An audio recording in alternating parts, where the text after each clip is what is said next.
आपकी अदालत में आज हमारे मेहमान हैं एक ऐसी शख्सियत जिन्होंने इस्लामिक स्कॉलर के तौर पर पूरी दुनिया में नाम कमाया है, जिन्होंने एजुकेशन की फील्ड में ज़बरदस्त काम किया है, जिन्होंने मुसलमानों की भलाई के लिए बहुत अच्छे काम किए हैं। ये अपनी बात बड़े तरीके से कहते हैं, कायदे से कहते हैं। ये झगड़े बढ़ाने में नहीं, सुलझाने में यकीन करते हैं। प्लीज वेलकम मौलाना महमूद मदनी।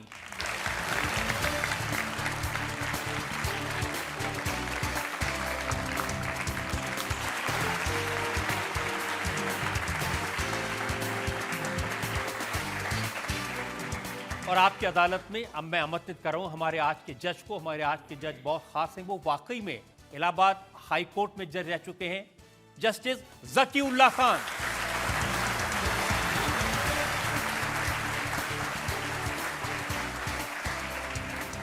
कार्रवाई शुरू की जाए। तो आइए शुरू करते हैं आज का मुकदमा। आपकी अदालत में पहला इल्जाम मौलाना महमूद मदनी। आपकी अदालत में जमीयत उलेमाए हिंद के प्रेसिडेंट मौलाना महमूद मदनी पर इल्जाम है कि इनकी सोच दकियानूसी है। मौलाना साहब, ये बात सही है कि जमीयत उलेमाए हिंद 105 साल पुरानी ऑर्गेनाइजेशन है। इसका मतलब ये नहीं कि सोच भी 100 साल पुरानी होनी चाहिए। और आज के जो नौजवान हैं वो शिकायत करते हैं, वो कहते हैं कि जब हम देवबंद में जाते हैं तो नए ज़माने से दूर रखा जाता है, जैसे लड़कियों को रील्स नहीं बनाने दी जाती। तो आप लड़कियों को रील बनाने की वकालत करते हैं?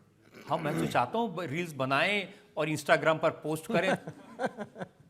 ऐसा है, कोई भी इंस्टीट्यूशन हो उसका एक उद्देश्य होता है।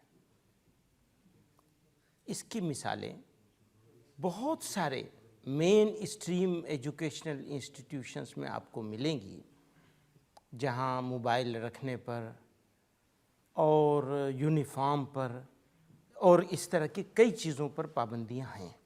ये सिर्फ दारुल उलूम देवबंद के साथ नहीं है, बल्कि जब एक ख़ास इन्वायरमेंट क्रिएट करना है जहां पढ़ने पढ़ाने के अलावा डिस्ट्रैक्शन वाली चीज़ों से बचाना है, इसको तो आप मानेंगे कि मॉडर्न ज़माने की चैलेंजिंग चीज़ों में से एक चीज़ मोबाइल का मिसयूज़ है या ज़रूरत से ज़्यादा यूज़ करना, इस्तेमाल करना है।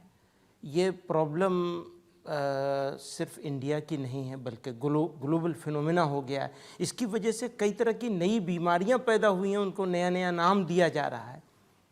ऐसे में पढ़ने वाले बच्चों को जो ग्रेजुएशन कर रहे हैं या पोस्ट ग्रेजुएशन कर रहे हैं, उनको डिस्ट्रैक्शन वाली चीज़ों से बचाया जाता है, सब जगह बचाया जाता है। मैं आपको ऐसी पूरी लिस्ट दे दूंगा। चलिए, मैं आपकी बात मान लेता हूँ कि मोबाइल का इस्तेमाल करने से जो स्टूडेंट्स हैं उनको नुकसान होता है, लेकिन लड़कियाँ कार चलाएं, मोटर बाइक चलाएं, इस पर क्यों पाबंदी है? कहाँ पाबंदी है इसके ऊपर? सब चला रहे हैं।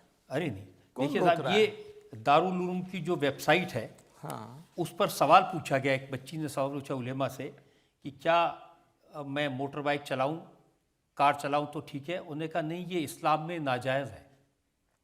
अब ये तो वही बताएंगे कि वो लिखने वाले ने क्या लिखा और कब का लिखा हुआ है, किस कॉन्टेक्स्ट में सवाल किया गया है। देखिए, ये दारुल उलूम की जो वेबसाइट है, ये उसका प्रिंट आउट है। असल में ये मेरा डिपार्टमेंट नहीं है, तो उन्होंने किस कॉन्टेक्स्ट में, फतवे का भी इसका बहुत ताल्लुक़ होता है कि सवाल करने वाला, सवाल करने वाली, सवाल करने का अंदाज क्या है, उसके हिसाब से जवाब आते हैं। सवाल तो उनका बड़ा सीधा सा था।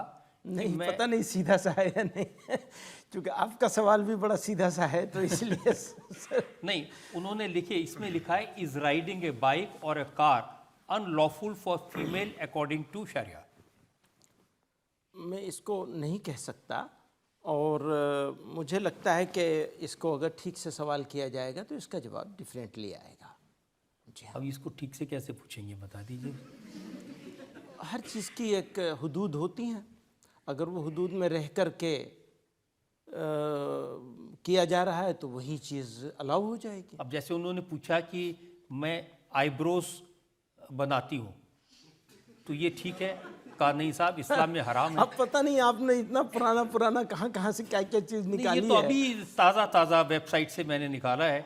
जो हमारे यंग लड़के लड़कियां हैं वो ये सब सवाल पूछते हैं। हाँ, पूछना कि भी इस्लाम चाहिए। जो नए इश्यूज खड़े हो रहे हैं लोगों को, नई चीज़ें आ रही हैं ज़माने में यूज़ करने वाली, मेकअप के लिए हो।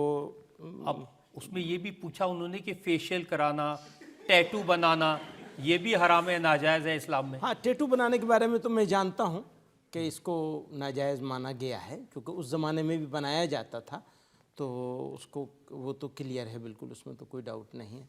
लेकिन बाकी उस सवाल करने वाले के सवाल पर होगा क्या क्या चीज़ हो सकती है, किस तरह हो सकती है। अब एक मौलाना ने तो जिस शादी में डीजे बज रहा था, हाँ, वो निकाह कराने से मना कर दिया। हाँ, बिल्कुल। हम तो ये फैसला कर रहे हैं, हम ये कह रहे हैं कि जिस शादी में डीजे होगा, जिस शादी में ज़रूरत से ज़्यादा खर्चा किया जाएगा, जिस शादी में ज़रूरत से ज़्यादा रोशनी करी जाएगी, जिस शादी में इन्वायरमेंट का ध्यान नहीं रखा जाएगा, जिस शादी में गरीब की गुर्बत का मजाक उड़ाया जाएगा, उस शादी को हम होने नहीं देंगे। हमारा बस चले तो हम होने नहीं देंगे। हम तो सरकार से भी कहते हैं कानून बनना चाहिए।